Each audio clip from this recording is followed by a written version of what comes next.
Hello students, नमस्कार। आपका स्वागत है इस वीडियो में मेरे प्यारे प्यारे बच्चों। और मैं हमेशा की तरह यही उम्मीद करूंगा कि आप सभी के सभी बच्चे एकदम बढ़िया होंगे, मजे में होंगे, तंदुरुस्त होंगे और अपनी पढ़ाई लिखाई बहुत ही जोर शोर से बहुत ही जबरदस्त तरीके से करेंगे। तो यहाँ पर मैं वीडियो लेके आया हूँ with respect to exam pattern, that is paper pattern and weightage analysis of CA foundation accounting and CA intermediate advance accounting. जहां पर मैं आप लोगों को बताने वाला हूं कि हमारा पेपर का पैटर्न कैसा रहता है, मींस की पेपर में कौन कौन से क्वेश्चन आते हैं, कितने कितने मार्क्स के आते हैं, कैसे आपका डिवाइड किया जाता है, एंड सेकेंडली कि अभी तक जो पेपर्स इंस्टीट्यूट के द्वारा आए हैं उसके अंदर में किस चैप्टर से कितने कितने मार्क्स का कॉन्सेप्ट है, मैं ताकि आप जब अपनी तैयारी करें तो आप लोगों को पूरे का पूरा क्लैरिटी मिल जाए। ठीक है ना।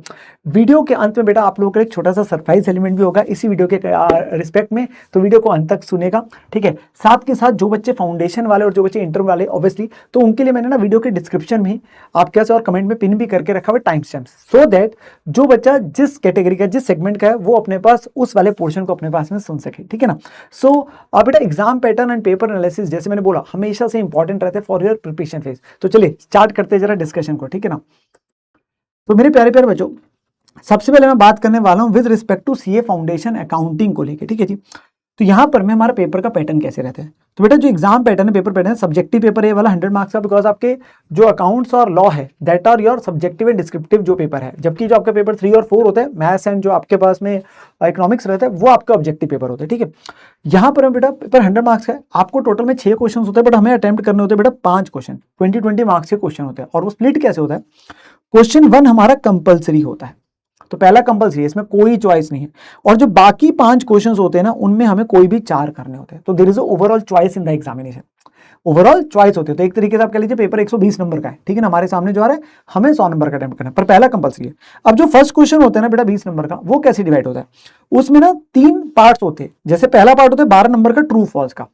ये जो ट्रू फॉल्स का होता है इसमें 6 आपके पास ट्रू फॉल्स देखने को मिलते हैं, 6 क्वेश्चन और 2 मार्क्स ईच।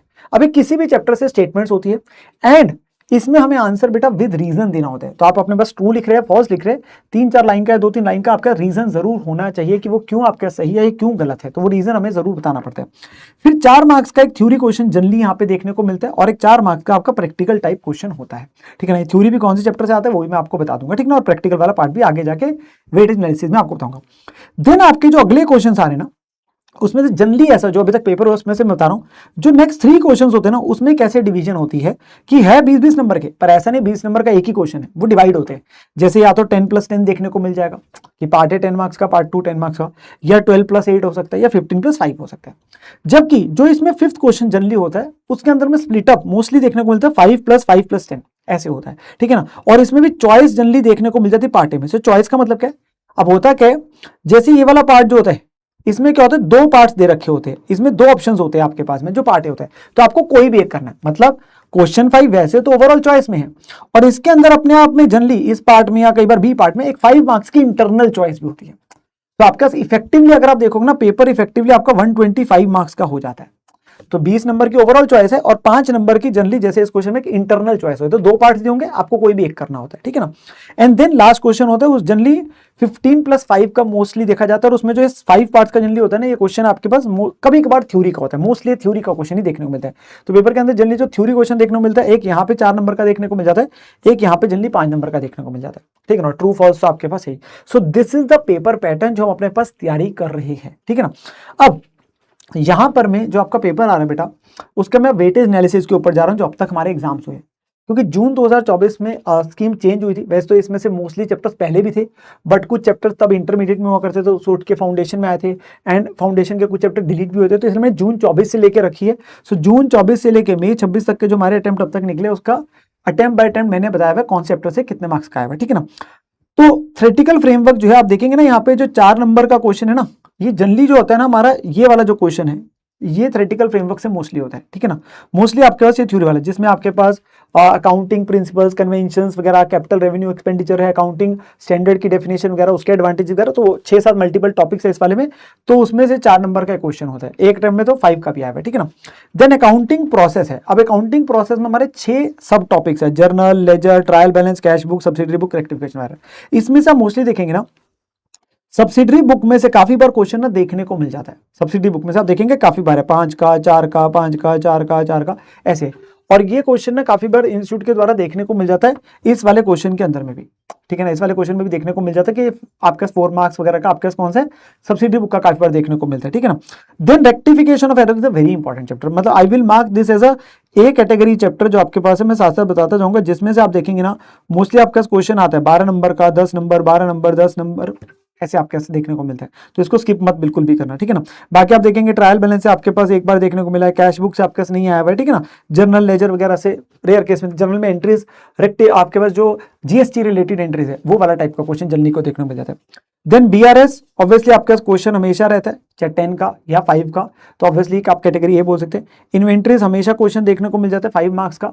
थोड़ा सा इसमें क्या है, जो वेटेड एवरेज वाले मेथड ऑफ फीफो वाले वो क्वेश्चन आसान है थोड़े से, जिसमें वैल्यू ऑफ स्टॉक निकालनी होती है उसमें बच्चों को फॉरवर्ड बैकवर्ड वाले में हल्का सा वो क्वेश्चंस 5-6 है टिपिकल जो करने पड़ते हैं। फिर डेप्रिसिएशन आपके पास अगेन इंपॉर्टेंट चैप्टर है, I will say it as a category chapter, इसको बिल्कुल भी छोड़ने का मत सोचना बेटा, ना ही अपने पास में जो बीआरएस चैप्टर है इनसे क्वेश्चन आता ही आता है, आप देख सकते हैं, ठीक है ना। देन बिल्स ऑफ एक्सचेंज आपके पास आता है, बट कुछ कुछ ऐसे अटेम्प्ट हुए जब नहीं भी आया हुआ, ठीक है ना, तो बिल्स ऑफ एक्सचेंज भी आपके पास बनता है बी कैटेगरी में बोल सकता हूँ। फाइनल अकाउंट्स हमेशा ही देखने को मिलता है 5 मार्क्स, 10 मार्क्स, 15 मार्क्स का, कैटेगरी ए चैप्टर आपके पास बन जाता है। Then again the NPO chapter mostly आप देखने को मिलता है, इसमें से 10 नंबर तक के वेटेज मिल जाते हैं, कभी कभार आपका 5 मार्क्स का भी क्वेश्चन आ जाता है, ठीक है ना, बट मेनली आप बोल सकते हैं 10 नंबर का आता है।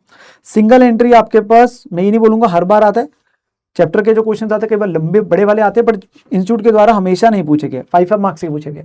10, 12, 8 अभी तक अगर देखा जाए तो 7 अटेम्प्ट्स में से इंस्टीट्यूट के द्वारा 3 ही अटेम्प्ट्स में बड़े क्वेश्चन पूछे गए, ठीक है ना, 3 अटेम्प्ट में, तो आप कैटेगरी बी मान के रख सकते हैं। ए वालों को प्लीज प्रायोरिटी रखो कि इनको तो करने ही करने, इनसे हमेशा हमेशा मस्त है, ठीक है ना।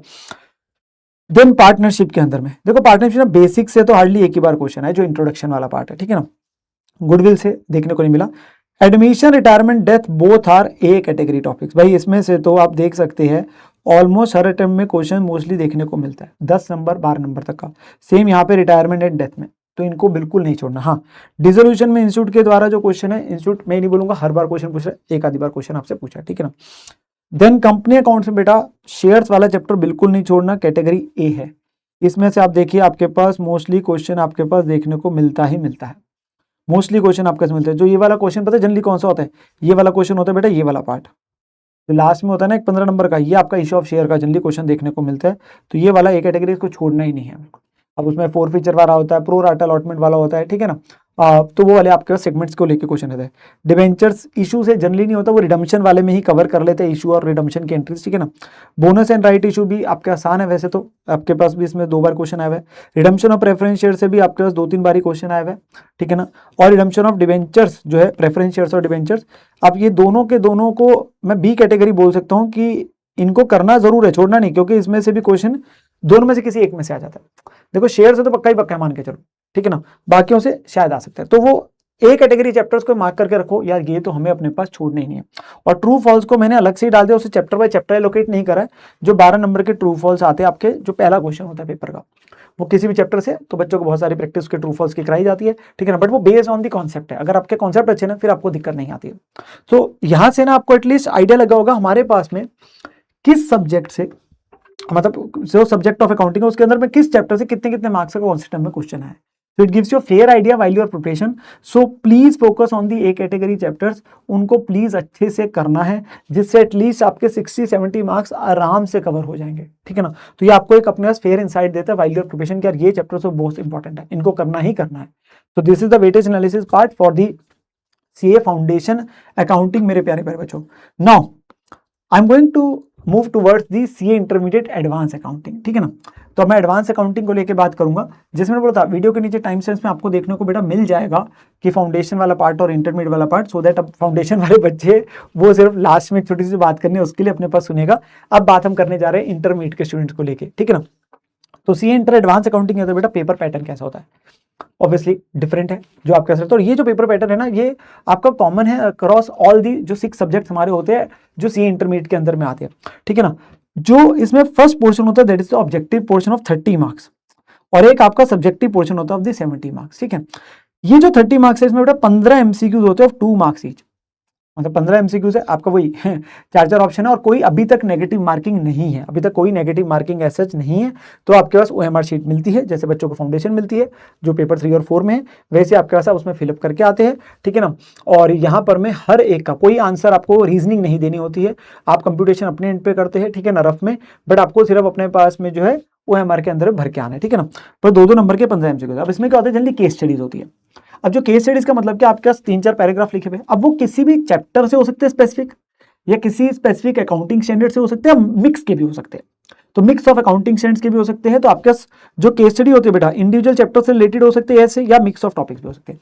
जनरली देखा जाता है 3 केस स्टडीज होती है, जिसमें हर में 3-3, 4-4 क्वेश्चन होते हैं, ठीक है ना। तो ऑलमोस्ट मोस्टली देखा जाता है कि अगर 4-4 करके है या आपके पास है तो वो 12 बन जाते हैं टोटल में, ठीक है ना। और 3 से 4 इंडिविजुअल एमसीक्यूज होते हैं, मतलब वो रिस्पेक्टिव किसी भी चैप्टर के, मतलब किसी भी 2-3 चैप्टर्स के, आपका या इंटरनल रिकंस्ट्रक्शन का हो गया, फाइनेंशियल स्टेटमेंट कंपनी का हो गया, मान लो AS17 का हो गया, तो वो इंडिविजुअल है, वो सिर्फ एक पॉइंट पर्टिकुलर पूछा और उसके 4 ऑप्शन है, तो 3-4 इंडिविजुअल एमसीक्यूज है। और आपके कुछ होते हैं 3 केस स्टडीज जिसमें स्प्लिट होता है। देन कम्स द सब्जेक्टिव, जो आपके पास पोर्शन आता है, 70 मार्क्स है।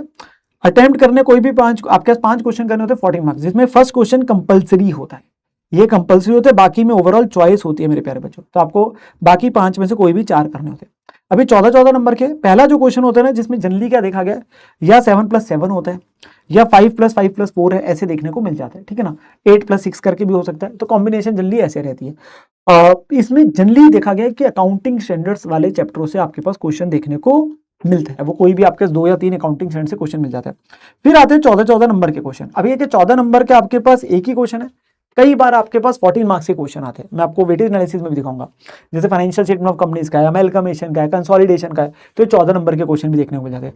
कभी कभार ऐसा भी हो सकता है कि कोई क्वेश्चन आपको 7+7 का देखने को मिल जाए, या आपके पास में 10+4 का देखने को मिल जाए, या आपके पास 8+6 का देखने को मिल जाए, तो कॉम्बिनेशन आपके पास देखने को मिल सकती है। और 14 मार्क्स के भी क्वेश्चन आते हैं, 14 के भी आते हैं, देयर आर चैप्टर्स जो हमें अभी देखने को मिल जाएंगे। जो लास्ट क्वेश्चन होता है ना जनरली बेटा 14 मार्क्स का, उसमें 3 पार्ट्स होते हैं, ABC। पार्ट ए जो होता है ना, वो 4 नंबर का जनरली होता है, उसमें चॉइस भी होती है, मतलब इसमें 2 पार्ट्स होंगे पार्ट ए में, आप कोई भी ऑप्ट कर सकते हैं, वैसे तो ओवरऑल चॉइस में भी है, बट अगर आप इस पार्ट क्वेश्चन 6 को करते हैं तो उसके पार्ट ए में भी आपको एक और चॉइस मिल जाती है, 2 में से कोई एक करना होगा। पार्ट बी 4 का होता है और पार्ट सी जो होता है 6 मार्क्स का होता है। ये क्वेश्चन आपका मान के चलिए हमेशा ये ब्रांच अकाउंटिंग का होता है, मतलब ये वाला आपके पास ब्रांच अकाउंटिंग का ही क्वेश्चन देखने को मिलता है, उसकी 6 मार्क्स की वेटेज इंस्टीट्यूट के द्वारा अब तक रही है, ठीक है ना। नाउ कमिंग टू द जो वेटेज एनालिसिस रहा है, एग्जाम वेटेज एनालिसिस इंस्टीट्यूट का जो है for C intermediate advance accounting. अगर आप देखेंगे मैंने मई 24 से लेके बेटा मई 26 तक सारे अटेम्प्ट्स को यहाँ पे डाला हुआ है, ठीक है ना। जितने हमारे पिछले 7 अटेम्प्ट्स हो चुके हैं अब तक, वो सारे के सारे दिखाई हुई है। तो फाइनेंशियल स्टेटमेंट ऑफ कंपनीज अगर आप देखेंगे, अब इसमें मैंने रेड और ब्लू से किया हुआ है। नो, रेड है बेटा जो डिस्क्रिप्टिव वाला क्वेश्चन आया हुआ है, वो 70 मार्क्स वाला, और जो ब्लू है उस पर्टिकुलर चैप्टर से जो MCQ आया हुआ है। अब हो सकता है अगर मिक्स ऑफ MCQs भी है तो मैंने रिस्पेक्टिवली उसे एलोकेट कर दिए, ठीक है ना। तो आपको 2 या 4 ऐसे करने को देखने को मिल सकते हैं, क्योंकि 4 है तो मतलब उसमें 2 MCQ थे, 2 है तो उसमें सिंगल MCQ था, ठीक है ना। तो वो मैंने ब्लू वाला है। बट मई 24 में क्योंकि इंस्टीट्यूट के द्वारा बेसिकली जो ऑब्जेक्टिव वाला पोर्शन है वो इंस्टीट्यूट के द्वारा रिलीज नहीं किया गया था, अब तो बेसिकली बच्चों को पेपर MCQ वाले बाहर लेके आ सकते हैं, बट पहले नहीं था, और ना ही इंस्टीट्यूट के द्वारा दिया गया था 16 आंसर में। तो इसलिए यहाँ वाले में कौन सी केस स्टडीज कौन से MCQs थे उसका नहीं पता, बट उसके बाद वालों का सबका पता है, तो उसके बाद वालों मैंने डाला हुआ भी है। मतलब एक आपके मन में भी डाउट आ सकता है सर मई 24 में क्यों नहीं है, ठीक है। Now financial statement of companies बेटा आप देखेंगे 14 नंबर, 14+4 14, तो 14 नंबर का कई बार क्वेश्चन आता है, 4 नंबर का भी देखें तो कैटेगरी ए चैप्टर में अपने आप बिल्कुल बोल सकता हूं इस टॉपिक को। देन कैश फ्लो स्टेटमेंट से आप जनरली देखते हैं 7 मार्क्स तक का क्वेश्चन आपको देखने को मिल जाता है। कभी कभार देखते पूरी केस स्टडी 8 मार्क्स की क्या है, एक केस स्टडी बना दी थी 4 क्वेश्चन से, ठीक है ना। तो ये आपके पास ब्लू में ना, तो वो चीज है। तो आपके पास ये भी आप रखिए अपने पास कैटेगरी ए में ही या बी में, मतलब इसमें टाइम लगता है इसलिए मैं उसको बोल रहा हूँ। ए वाले हो गया और इसमें 14 का बन रहा है, बी वाले हो गए, हाँ टाइम भी लग रहा है, बट आपके पास में आप बोल सकते हैं कि यार अपने पास 7 मार्क्स का है, थोड़ा समय लग जाता है, पहले कैटेगरी ए कर लो, ठीक है ना। देन बायबैक का आप देख सकते हैं 7 नंबर, 4 नंबर, 6, 8, इसमें आपके पास क्या आई हुई है, केस स्टडीज आई हुई है, केस स्टडीज आई हुई है, ठीक है ना। 7 आ गया आपके पास में, ठीक है। इंटरनल रिकंस्ट्रक्शन भाई छोड़ना ही नहीं है, तो आसान चैप्टर है, छोड़ना ही नहीं है इसको, तो बिल्कुल भी मान के चलो कैटेगरी है, बिल्कुल करना ही करना है, ठीक है ना। देन कैश फ्लो को भी चाहे मान के रख लीजिए, चाहे उसको ए कैटेगरी में सबसे लास्ट में कर लो। अमेलगमेशन पक्का ही पक्का 14 का इसमें तो बनता ही 14 का, देखो हर बार आया है, आपके पास 14 का हर बार आया नहीं, एक दो अटेम्प्ट से तो एमसीक्यू बनने लगे। ऑलवेज 14 मार्क क्वेश्चन अमेलगमेशन छोड़ना ही नहीं है, ठीक है ना। देन ब्रांच अकाउंट में से 6 नंबर का क्वेश्चन आता है बेटा, मैं इसे कैटेगरी बी बोलूंगा, इसे लास्ट में करो, पता है क्यों? क्योंकि चैप्टर करने में बहुत समय भी लग जाता है, आना 6 नंबर का ही क्वेश्चन है। हाँ, पर इसमें से क्या कर सकते हो आप, इंडिपेंडेंट ब्रांच की एंट्रीज कर लो, फॉरेन ब्रांच का कॉन्सेप्ट कर लो, और क्या कहते हैं आपके पास डेटर मेथड है, ठीक है ना, वो कर सकते हो। स्टॉक एंड डेटर को लास्ट में रखो थोड़ा सा, क्योंकि लंबा मेथड होता है, और आपके पास होलसेल प्राइस मेथड है, उसका क्वेश्चन कर लो। तो debtor method, wholesale price method, independent branch की चाहे सिर्फ जनरल एंट्रीज कर लो, और फॉरेन ब्रांच का कॉन्सेप्ट। इससे आपकी प्रोबेबिलिटी बहुत अच्छी हो जाती है कि हाँ आप 6 मार्क्स क्वेश्चन कर सकते हो, मतलब रिस्क लो तो थोड़ा आपका सोच के लिए, ठीक है ना। देन आपके पास बेटा जो आता है इन्वेस्टमेंट, जो AS13 हम करा देते हैं, ये आपके पास हर बार नहीं आता क्वेश्चन, हाँ बट इसका कॉन्सेप्ट ऑब्वियसली बहुत चैप्टर्स में आता है देखने को, प्री एक्विजिशन डिविडेंड वगैरह जो हम सीखते हैं, ठीक है। देन आता है कंसोलिडेटेड फाइनेंशियल स्टेटमेंट, भाई इसका भी क्वेश्चन आप देखो हर बार 10 से 14 नंबर का आ रहा है, कैटेगरी ए है। एक बार जो ये क्वेश्चन है विद AS23 था, तो इसको हम जनरली इसलिए जो करते हैं AS23 के साथ कर लेते हैं, एसोसिएट वाले के साथ, ठीक है ना। पर जनरली आपके पास आप देखेंगे तो 14-14-10 का बनता ही बनता है। देन आपके आते हैं बाकी टॉपिक्स और AS, तो फ्रेमवर्क वाला है, उसका छोटा चैप्टर है। इंट्रोडक्शन एप्लीकेबिलिटी एक आधी बार आया हुआ है, 4 नंबर क्वेश्चन। देन AS1 है, उससे नहीं आया हुआ। AS2 आप बोल सकते हैं बेटा इंपॉर्टेंट, हमें AS में ही बताता जाऊंगा कौन से ऐसे जिनको आप जरूर करके दो, ठीक है ना। तो आप अपने पास AS2 को बिल्कुल भी छोड़ने का रिस्क मत लीजिए। देन 4 और 5 है, देखो आने को किसी भी AS से आ सकता है, ये आपके सामने आपको दिख जाएगा यहाँ पे कब कब किस AS से MCQ पूछा या बड़ा क्वेश्चन पूछा डिस्क्रिप्टिव वाला। बट मैं कह रहा हूँ कि वो AS जो सबसे ज्यादा बार इंस्टीट्यूट के द्वारा पूछे गए, तो उनको तो बिल्कुल रिस्क नहीं लेना, ठीक है ना।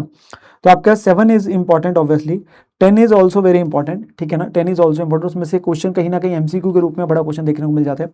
देन 12 से आपके पास कभी कभार देखने को मिले, 12 वैसे आसान है। 15 इज वेरी वेरी इंपॉर्टेंट, मतलब इसमें से आप देखो तो ये आपके पास बड़ा क्वेश्चन, और ना मोस्ट ये बताऊं ये मैं क्यों और ज्यादा 4 मार्क की है, वो इसलिए क्योंकि इसका क्वेश्चन मेजरली कंपलसरी वाले में देखने को मिलता है। AS15 एम्प्लॉय बेनिफिट्स का क्वेश्चन इंस्टीट्यूट के द्वारा कंपलसरी वाले में देखने को मिलता है, तो इसको तो छोड़ना ही मत। आप देखो 7 में से 4 बार तो इंस्टीट्यूट ने पूछा है बेटा बड़ा वाला क्वेश्चन जो डिस्क्रिप्टिव है, एक बार तो चलो MCQ में भी आया है, ठीक है ना। देन 16 इज ऑल्सो इंपॉर्टेंट, 17 से एक ही बार बेटा आया, पर वो केस स्टडी बना दी गई थी 8 नंबर की, ठीक है ना, 4 MCQs, ठीक है ना, तो आसान था वो। 18 आपके पास है, 19 इज ऑल्सो इंपॉर्टेंट, मैं मार्क कर रहा हूँ। 20 is also important, 22 is important, ठीक है ना। 23 से एज सच MCQs में आता है। 24 से एक दो बार ही है, मतलब कर सकते हो, छोटा सा है तो आधे घंटे में हो जाता है, discontinue operation. 25 is also important, इसको मत छोड़ना, ठीक है ना, इंटरिम रिपोर्टिंग का, इसमें से 2 बार क्वेश्चन आया हुआ है। देन 27 से नहीं है, 28 इज इंपॉर्टेंट, एंड 29 से एक ही बार आया, ठीक है ना। तो जो मैंने टिक कर बेटा दीज मार्क करके चलो यार, यार वेरी इंपॉर्टेंट है सारे, मैं तो हमेशा कहता हूँ करके सारे जाओ, but there are certain students जो सिलेक्टिव स्टडी में जाते हैं। अब जो सिलेक्टिव स्टडी में जा रहे हैं उनके लिए मैंने बताया यार कौन कौन से ऐसे जिनको आप छोड़ने का बिल्कुल भी रिस्क मत लीजिए मेरे प्यारे बच्चों, बिल्कुल भी रिस्क हमने नहीं लेना, ठीक है ना। उनको तो हमने पक्का ही पक्का करना ही करना है, चाहे वो चैप्टर्स हो गए, चाहे वो आपके पास में ये वाले अकाउंटिंग सेंस हो गए। तो ये आपको ना बहुत मैंने डिटेल में एनालिसिस आपके लिए बनाया है, इवन द MCQ वाइज स्प्लिटअप तक मैं चला गया हूँ, और जो डिस्क्रिप्टिव वाला पोर्शन है, ताकि जब आप तैयारी करो आपको पता रहे अच्छा इस चैप्टर से कब कब कितने कितने टाइम का हमारे पास पूछा गया, ठीक है ना। सो होपफुली जिन बच्चों को थोड़ा सा चाहिए होता है कि यार पेपर का पैटर्न कैसे है, हमारे पास एग्जाम वेटेज एनालिसिस कैसे है, तो मैंने आप लोगों के साथ यहाँ पे पूरी की पूरी बातचीत करी है माय डियर स्टूडेंट्स, ठीक है ना। नाउ मेरे प्यारे प्यारे बच्चों, मैं आप लोगों को साथ में अंत में एक छोटी सी चीज़ और बताना चाहूँगा कि जो भी ये फाइल्स है ना, तो आपको जैसे डिस्क्रिप्शन के अंदर में टाइम से मिल जाएगा फाउंडेशन और इंटर का, साथ के साथ ना ये वाली फाइल बच्चे मांगेंगे कि सर हमें तैयारी चाहिए, तो हम करना चाहते हैं, तो आप लोगों के लिए ना मैं इसी वीडियो के नीचे आप लोगों को ना एक ड्राइव लिंक मिल जाएगा, उसी ड्राइव लिंक के अंदर में ना बेटा मैं फाउंडेशन और इंटर दोनों की एग्जाम वेटेज वाली आप लोगों के लिए फाइल भी अपलोड कर दूंगा। तो ये आप लोगों के लिए एक छोटा सा, मेरे को लगा कि यार आप स्क्रीनशॉट्स लेके रखेंगे, प्रिंट निकालेंगे, तो उससे अच्छा है कि मैं ही आपको दे देता हूँ, मतलब अपनी तरफ से, ताकि आप उसका प्रिंट निकाल के रख लीजिए पूरी की पूरी ये जो फाइल है, सो दैट आपकी प्रिपरेशन में हमेशा आपको मदद मिले, ठीक है ना। अपनी तैयारी बेहतरीन तरीके से करिए, और इस चैनल पे आप लोगों के लिए बेटा बहुत सारा रिलेवेंट जो कंटेंट है ना, वो आप लोगों के लिए अभी आता जाएगा, including the one shots, RTP videos and everything, marathon sessions वगैरह, वो सब यहाँ पे आते रहेंगे, ठीक है ना। आप अपनी तैयारी बढ़िया तरीके से करते जाइए, घबराने की बिल्कुल भी जरूरत नहीं है। जैसे मैं हमेशा कहता हूँ, believe in yourself and your consistency and discipline is the key to success, ठीक है ना। अपनी मेहनत करते जाइए, रेगुलर रहे, कंसिस्टेंट रहे, और हम लोग अपने एग्जामिनेशन में जरूर पार करेंगे, और हमारे नाम के आगे जो 2 सुनहरे शब्द है वो जरूर लगेंगे, ठीक है ना। मेहनत करते रहो, मिलते हैं अगली वीडियो में। टेक केयर मेरे प्यारे बच्चों, bye bye, have a great time, bye bye, bye bye.